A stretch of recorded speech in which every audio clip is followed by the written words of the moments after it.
Well, good morning. Hopefully, we're not going to have any hitches. So I've just had a couple of little glitches there trying to get the show to work. Again, second week or second show in a row. Seemed to run okay last week after we got everything up and running. So I hope we'll have no problems. I'm not quite sure what is going on. Let's just shut that down. Maybe a synchronization thing going on in the background. Right, okay, hopefully that'll sort the problem. Good morning and welcome to Elevenses. I'm Kevin Williams of Survival Skills Rider Training, and I'm taking you through my Elevenses webcast for the next 30 minutes or so. It's Sunday the 24th of October. It's actually turned into a lovely morning here with not a cloud in the sky at the moment. It was quite gloomy when I woke up, but it's now actually looking like a really nice day to go out riding. So I'm not quite sure what the temperature is. I think it's in the low teens today. Just glancing across at my thermometer outdoors. So what have we got for you in today's show? Well, actually quite a lot of legislation and bike news generally. First story I'll just cover very quickly is that a riding tip of mine, or two actually, appeared on the Devitt bike features page. We'll come back to that. But if you ride in London, one piece of information you really do need to know is that the ULEZ ultra low emission zone extends out to the north and south circular roads tomorrow, and a lot of people seem to be unaware of that. Anti-tampering rules, they've hit the news in a big way. We'll have a look at those as well. DVLA are also planning major license changes, and they are warning of a backlog in license renewals as the COVID extension deadline approaches. And finally, with the legislation changes, the A2 motorcycle test bike requirements are to change to make it easier to get to your test on a slightly smaller, slightly lower powered machine. So make yourself a brew, grab yourself a biscuit or something, settle yourself down for the next 30 odd minutes. Don't forget, if you have a question or a comment on the show, I will try to answer them as we go along. If I can't do it then, I will get back to it at the end of the show. And if you've got any suggestions, of course, for future shows, I'm always more than happy to consider those. I've actually got a couple in the pipeline in the last few days, so I will come back to those when I get an opportunity in the next few shows. Got quite a busy one this morning. And Sue has looked in. Good morning, Sue. Nice to see you. Right, so we've only got 2 live viewers today. Everybody must be out enjoying the sunshine. But hopefully we'll get a few more people looking as we go along. Right, so I had quite a lot to get through in the last couple of shows. We've got a pretty busy one today as well. So something I didn't have time to tell you about was that I've been featured again on the Devitt Insurance Motorcycle features page. This time the story is all about top instructors tips. So who's unveiled? Who was revealing their top tips? Well, they include a bunch of expert riders, including Inspector Colin Reid, who's head of roads policing and driver training at Police Scotland. Richard Gladman, who's Road Smart's head of driving and riding standards. Mike Abbott, who runs his Superbike school. Mark Jaffa, who is the person behind Phoenix Motorcycle Trainer, currently the largest provider of motorcycle training in the UK, we're told. Steph Jevons, who's a round-the-world rider and runs Moto Junkies. They offer off- and on-road training, tours and adventures in Wales. And finally, Tom Killeen, who's the founder and owner of the One-to-One or Eye-to-Eye Motorcycle Academy. So I was quite pleased to be included in what is a fairly august bunch there, isn't it, really? So I was asked to provide 2 short tips that would help riders improve their riding. Now, it's always a tough ask to do that, as there are very few instant fixes to riding, and the trouble it always is that when you put something into 2 or 3 sentences, somebody is always going to pick a hole in it. And of course, when I did actually put the tips up on the Facebook page a couple of days ago, that's exactly what happened. But as David Williams, the author of the piece, who's no relation incidentally, said, developing safe riding technique takes years, and you never stop learning and improving, as well as having the right attitude. So what he said was, these tips will not turn you into a master rider overnight. So he went on to say, study what our experts say, work out how to incorporate their advice into your riding. And of course, you can always get back to the authors of these tips to ask for clarification. So, we're out there on the internet, all of us, anybody who is part of that article will be more than happy to get back to you. So if you want to have a look at what I and the other expert riders wrote, here is the link to find that. All right, okay, so moving on to today's news. Well, I'm going to start the rundown with a reminder, first of all, that the new ultra-low emission zone, ULEZ, comes into operation from Monday in London. Now, the old zone covered only the city, parts of Westminster and parts of Lambeth, but the new boundary expands to cover everything within the North Circular, the A406, and the South Circular, the A205 roads. Now, the scheme currently only applies to London, but it is expected to roll out to other cities and towns over the coming years, so it is worth looking to see what's happening. Now, the first thing to ask is what is exempt from the charge? And the answer to that is a diesel car that meets Euro 6 emissions standards, a petrol car that meets Euro 4 emission standards, and motorcycles that meet Euro 3 emission standards, and anything electric. Now, if you have to pay, the charge is £12.50 a day. If you don't pay, you'll get hit with a £160 fine, although there is a reduction for good behaviour and paying it early. So given the huge number of cars parked around my local area that are clearly not going to be compliant, including my camper as it happens, my guess is that many drivers, and probably riders too, are still actually unaware of what's going to happen on Monday morning. Now, automatic number plate recognition cameras are already in place, and what they have been doing is snapping vehicles using the extended zone, and they've been sending out warnings that these vehicles are non-compliant and that they will face the charge from Monday. But the This Is Money website suggests only 1 in 3 people actually know whether or not their vehicle is ULEZ compliant. Now, as I just mentioned, powered two-wheelers need to meet the Euro 3 standards, but rather than find out from the manufacturer just which vehicle actually met the standard, TfL have chosen to apply a cut-off registration date to post-2007 motorcycles and scooters.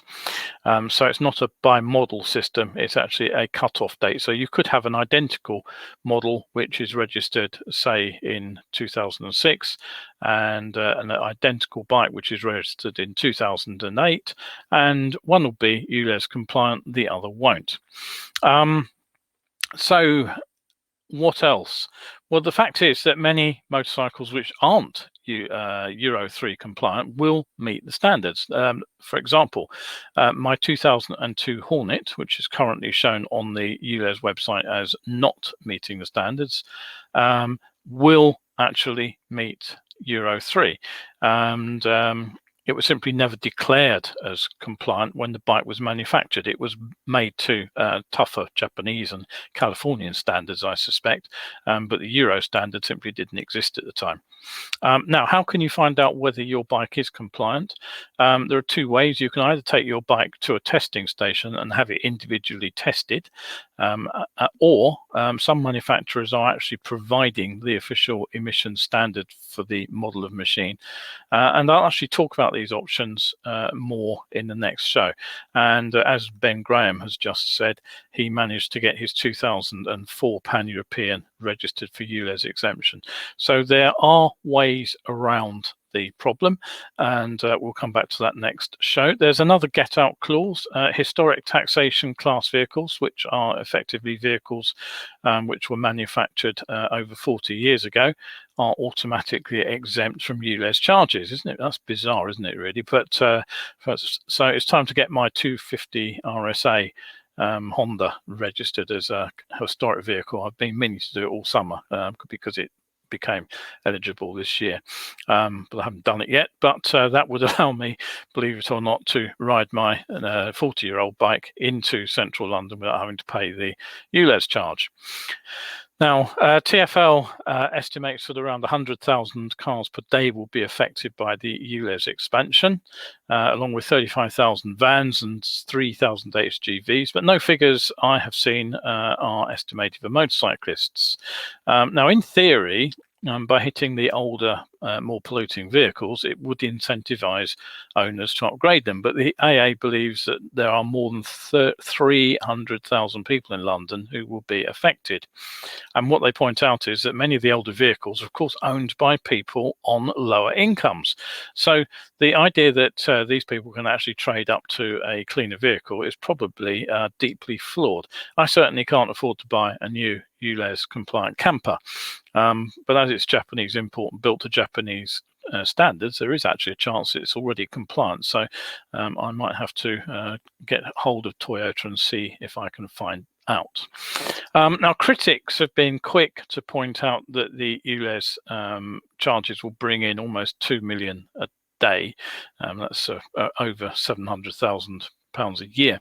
But frankly, we have to see that against the capital's struggle to fund itself, and particularly in the challenges to support the public transport network in the face of coronavirus. Now, you may remember that in June this year, the second round of emergency government funding to support TfL after the fares revenue collapsed during the height of the COVID crisis came with a string of tough financial conditions. And this was a £1.08 billion bailout, but it forced TfL and the Mayor of London to find 30 million in savings in 2021 and 22, and to identify new revenue sources of up to £1 billion a year from 2023. So whilst I will be the first to say that many of Mayor Sadiq Khan's recent decisions regarding how the roads are being made green have proven very unpopular with users of motorized vehicles, myself included, it is only fair to point out that this is not a Sadiq Khan charge, as many people who ride motorcycles seem to think. This is largely about funding the capital and largely about surviving the coronavirus crisis funding shortfall. Last thing to say, if you do want to set your account up so that your journeys are paid for on an automatic basis, there is a facility to do that. It will stop you forgetting that you owe the ULEZ charge. But I would have to say that, frankly, the £10 admin charge per vehicle is unforgivable, given the swinging nature of using the roads now in London. Right, as Ben has just said that he thinks it's a flawed scheme, encouraging drivers and riders to scrap perfectly good vehicles. So I don't disagree with that, actually. I've just had to scrap a V-registered Corsa. There was only 60,000 miles on the clock of it. It was a perfectly sound little car for driving around in. It wasn't particularly fuel heavy either. It used to do about 45 mpg because it wasn't a particularly big engine. So yes, it would have been dirtier than a modern car, but it certainly wasn't using vast amounts of fuel. So yes, as Ben says, the environmental impact of scrapping and building a vehicle is significant. Yes. I don't disagree with that. And motorcycles tend to be longer lived than cars as well. Right, so anyway, don't forget, you can catch up with more news, views, sometimes controversial, I hope to say, and better biking tips every Wednesday and Sunday here on Elevenses. 11 o'clock in the morning UK time is when we go out. Catch up on YouTube if you miss it, or of course here on Facebook too. All right, so what's the big story of the week? Well, I've left it till number 3, but it's probably the report that the Department for Transport, DFT, are proposing that there will be restrictions on how owners modify their bikes. Now, under the proposed changes, it said that it would become a crime to tamper with a system, part, or component of a vehicle intended or adapted to be used on the road.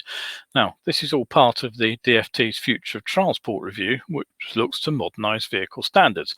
And the specific element which seems to be attracting motorcyclists' ire at the moment is the prevention of tampering with exhausts and engine mapping, which thereby change the vehicle's emissions, which all, of course, neatly links into the low emission zone.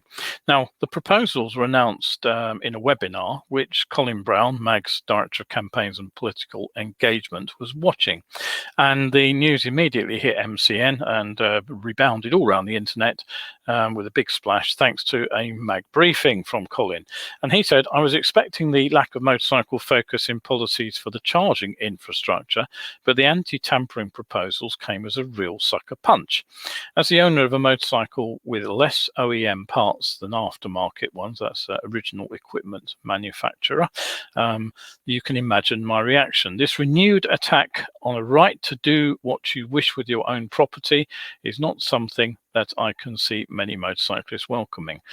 So where do they come from? What's likely to happen? So I'll come back to this story at the end of the show. So stay tuned right to the end. As I say, it's a legislation-heavy show today. And another piece of news that came out is that the DVLA is looking to replace the photo card driving license with a digital version. Now, this was announced online by Transport Secretary Grant Shapps in a tweet. He said that the government would be moving provisional licenses online, which are currently, of course, the photo card, doing away with paper test certificates and bringing MOTs into the modern age. So the idea is therefore, obviously, to digitize all these. And the bit that caught my eye, of course, was the licensing, because under the plans, DVLA are going to develop an app to replace the provisional license. This is hoped to launch as early as 2024, and if successful, it's said that full licenses will go the same way. Mr. Shapps claims that it's EU rules that had prevented digital licenses from being introduced sooner, and the move was making the most of exciting new post-EU freedoms. Of course, it will depend on whether or not the EU actually recognises our new freedoms to determine whether or not we'll actually still need a paper, well, not a paper card, photo card to travel in Europe, as we do at the moment. But of course, it also depends on whether everyone has a smartphone which can handle the app. And there's a second question to be asked, and that's security. Now, in its strategic plan for 21-24, the DVLA said we will introduce a digital driving license for provisional drivers and start building a customer accounts facility. This will ultimately give our customers personalized, easy and secure access to a range of services and allow them more choice in how they transact with us. Our services will be secure, scalable and resilient, and will continue to explore and expand the use of emerging technologies. Now, what was my thinking? Well, as soon as I heard that, of course, I was immediately minded of just how many secure and resilient data storage technologies have been hacked over the years. You know, most of us have probably found our passwords to what we thought was secure storage online somewhere. Banking apps have been hacked. Any number of leaks of supposedly secure data have appeared online. Now, regular attempts are made to hack into databases like the DVLA's record of drivers, but the thing is, they have very significant security resources to try to prevent that access of their centralized information. But I doubt that the app on your phone or mine would be anything like so secure. Now, yes, you can lose the plastic driving license. I've done so myself, but there's a limit to how much information it contains. Now, more and more data is being pulled into official online services, and as the DVSA said, that's exactly what they are trying to do. They are trying to produce a system which pulls data together from different sources. And I'm not at all convinced that offering access into that data via an app on the phone is likely to be particularly secure. I would happily be proven wrong, but identity theft is a genuine problem. People I know have had their bank accounts compromised through identity theft. Whether or not we actually need this system to do anything useful is another matter. I'm really not convinced about this.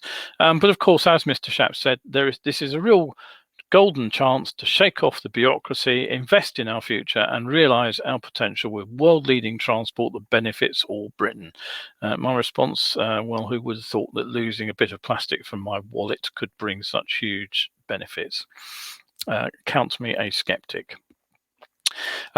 Meanwhile, on the license front, another question to ask yourself: is your license one of those given an automatic extension due to the coronavirus crisis? Well, if it is, then the DVLA are warning you that you should renew your license by November 2021 to ensure that you get your license in on time to allow it to be renewed. And that's because they have a huge backlog of applications. Technically, you have until the end of the year to renew your license if the expiration date ran out last year.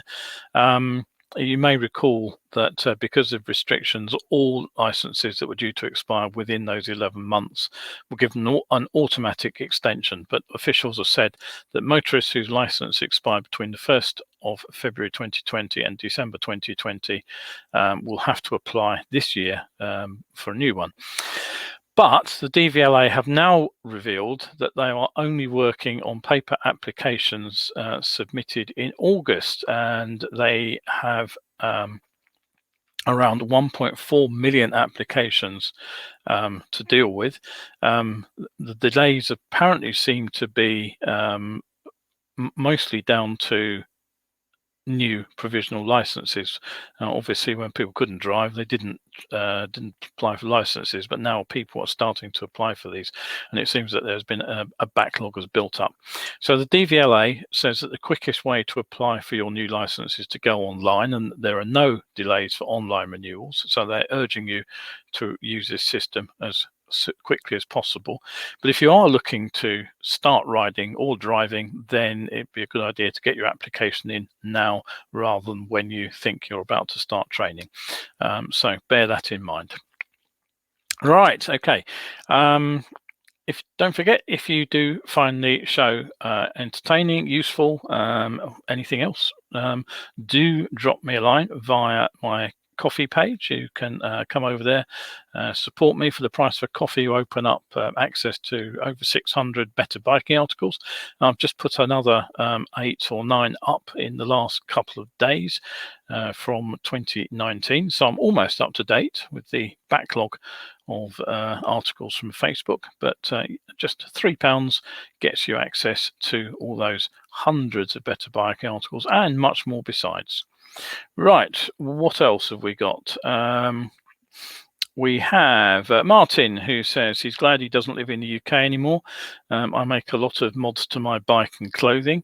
Ben says that he's given a link, bikeandbiker.co.uk. Yes, actually, that's a very useful link, Ben. I'm actually going to look at that on Wednesday, but it's useful for those seeking an exemption. I'll actually trim that link down so it's a bit easier to read. I'll take the Facebook crud off of it. Paul says, well said on digital licenses. Thank you, Paul. Right, okay, so what else is in the news? Well, as I said, it's a licensing heavy session today. If you are taking your test on for the A2 motorcycle license, right now you must ride in front of the examiner a motorcycle of at least 395 cc's. However, here's some good news. Assuming the legislation due to go to Parliament is approved, then the capacity limit is set to be reduced to 245 cc's. Now, this amendment was formally announced on the government's website last week. It's been known about for a while, but it is now about to happen. Now, all other requirements of the test machine must still be met. So it must still have a power output of between 20 and 35 kilowatts, which is 27 to 47 horsepower. And it must have a power to weight ratio of up to 0.2 kilowatts per kilogram. Now, this will make you laugh because for all of us who grew up with this kind of motorcycle 40 odd years ago, this new change to the legislation would actually make this 1980s Honda Super Dream a suitable test machine for the A2 license, because it punts out 27 horsepower, and obviously the one thing that the Super Dream wasn't was particularly light, so it will meet the power to weight ratio quite all right. And of course it's 249 cc's, so you could go out and take your test on those. It would, I would imagine that there are some viewers today who will actually remember those bikes quite well and may even have been riding one themselves on L plates. I would imagine tens of thousands of motorcyclists rode those back in the day on L plates. Despite the abuse heaped on the bike by two-stroke owners, it was a reliable little bike, and quite frankly, it got a lot of people into motorcycling. So there's an alternative possibility for you if you can find one in good nick. There are still a few around, although they are a bit of premium price. You could stick L plates on it. I wonder if that will boost the price of those particular machines. I'd already passed my test, of course, by then, so I owned a CB404 when those came out. And actually for dispatching, I preferred the rather lighter, more nimble and more frugal CB250 RS, which I just mentioned as being ULEZ compliant. Sadly, that bike only has 26 horsepower, so it won't meet the current test requirements, but hey-ho. Now, the DVSA has pointed out that this proposal will not change the license category in respect of what size the rider can actually ride after passing the test, but it's simply designed to offer more freedom of choice to train on a bike which could be more in line with what the rider actually wants to ride after they get their test. So it will allow training schools to use less expensive machines, and they will be lighter, these smaller bikes, and possibly have a lower seat height too. So they'd be suitable for riders who are a bit vertically challenged. That's the idea. Right, okay, so to round the show off, back to the anti-tampering rules. Now, right now, the thing I want to point out more than anything else is that these are proposals and not laws, although, of course, proposals often do lead to new legislation.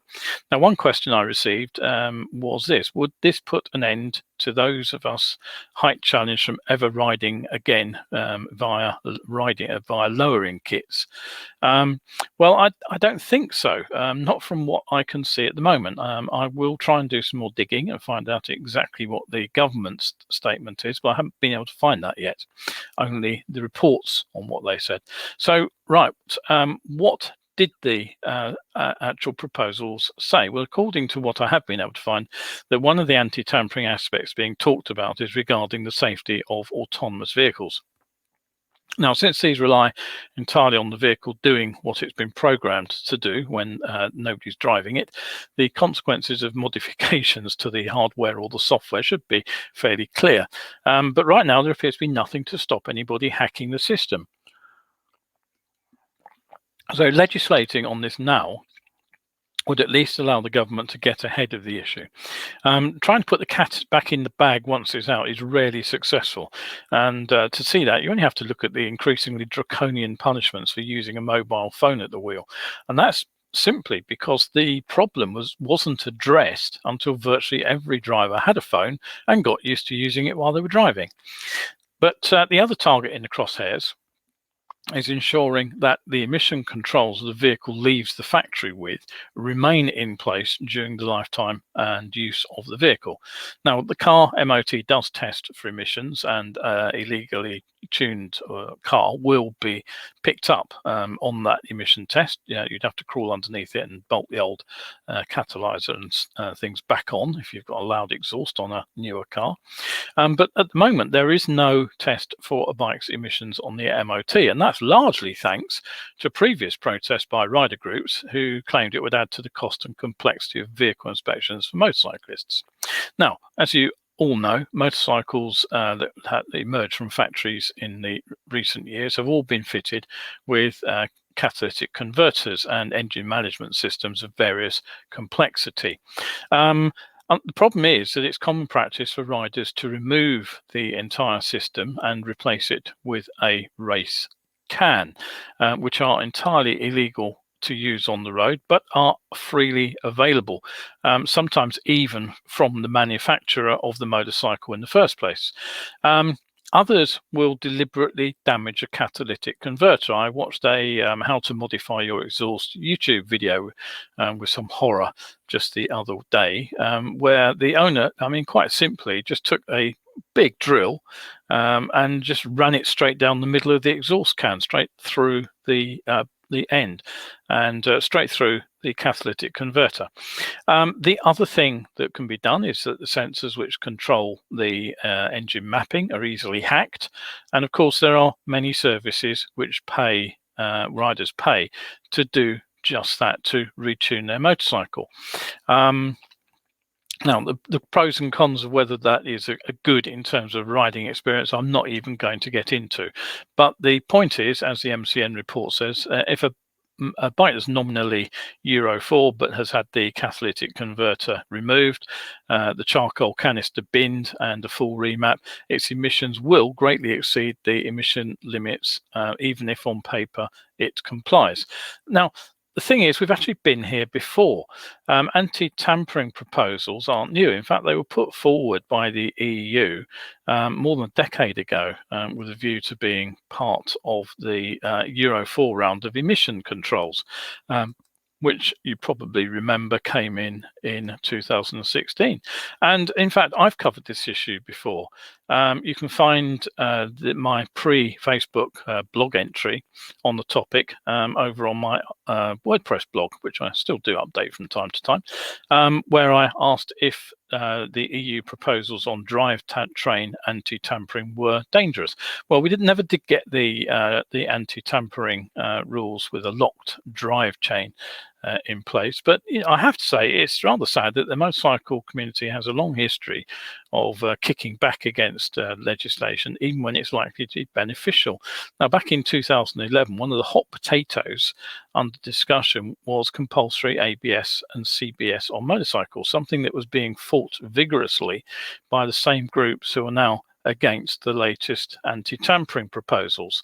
And one of the arguments that was being used was it would not be cost effective on smaller capacity machines. Now, go and look at any modern 125cc bike, go and look at any 200cc scooter and see what it's fitted with. You'll find they have ABS or CBS fitted out of the box now. And I don't see any decline in the popularity of those small scooters and motorcycles. As I said at the time, those bikes are often ridden in urban areas where low-speed collisions between bikes and other vehicles are relatively common, and they're ridden by less experienced riders. In the case of 125s, by riders without a full license. So there's likely to be a disproportionate benefit in terms of reducing low-speed accidents if riders are given a better braking system than is currently found on those bikes. From the point of view of the rider, the cost of the additional equipment will be offset by avoiding the need for repairs after a minor spill. Now, actually, there is some evidence that those spills have been significantly reduced by ABS. One official study suggested that around 1/3 of motorcycle collisions have been prevented by using ABS. And I think it was BMW who reported some years ago that body panel sales for ABS equipped models were significantly lower than those for the identical but non-ABS bike in their range, which gives you a hint that maybe people aren't falling off them quite so often. Now, of course, there's no direct and obvious benefit to the rider from preventing tampering with the exhaust system in the same way as there is with mandating ABS and CBS. And there is a genuine objection in that, in terms of all emissions from transport, not just vehicle, but also air and sea and rail, targeting aftermarket motorcycle systems for their emissions really is a drop in the ocean. Particularly given that not everybody modifies their bike. I certainly don't. And I would say that the majority of motorcyclists in London don't bother either. What about the air filter? Because that appears to be included in the proposals. I'm not quite clear on that. As I say, I need to do some more reading, find out a bit more detail. Just haven't had time this week to do that. But if we're going to have to fit OE air filters, is that really going to hit us in the pocket in the way that we're being told? Well, no, not of course not. Not when you consider the cost of a full exhaust system to replace the one that comes with the bike, and the cost of a remap to get that exhaust system to actually work with the bike. You're talking possibly over £1,000 for that system. You're certainly not going to spend £1,000 on air filters over the life of your bike. Now, given the average exhaust system is now likely to last the life of the machine, my Honda is looking out the window at it, 20 years old, and it's still on the original exhaust system. No signs of that failing yet. Nothing I've seen suggests that riders will be put to significant extra cost here. Now, MAG says that bikers do need to engage with the DFT via their online consultation link to put their own views. And they also point out that if you do want to talk to it, the response time is 8 weeks rather than the usual 12, so you do need to get on with it. The link is here. It's rather a long survey. I've only glanced at it. I haven't actually gone the way through it, but I'm told it is quite long. Colin Brown of MAG, he said, clearly the government has some good intentions with these proposals and we wouldn't want to oppose those. However, it's clear the knock-on effect of what they're suggesting would be ruinous for the motorcycle industry. It will be some of the most draconian rules around motor vehicle modification we've ever heard of. Well, to be frank, reading the MAG briefing, I do not see anything draconian in what MAG have reported. So unless MAG aren't reporting something in their own briefing paper, which I find hard to believe, or unless Colin heard something in the webinar which he's not allowed to report, which is possible, although unlikely, seeing as it's up for consultation, I'm really struggling to see what the problem is. But of course, there is one group who will be very pleased to hear that there might be anti-tampering on exhausts, and that, of course, is the people who regularly protest against motorcycle noise. And you know what? Quite frankly, I wouldn't be at all unhappy if everybody was forced to keep the racket down from the exhaust system, because frankly, it would make powered two-wheelers a much less obvious target for the haters. So you can either agree with me on that or disagree.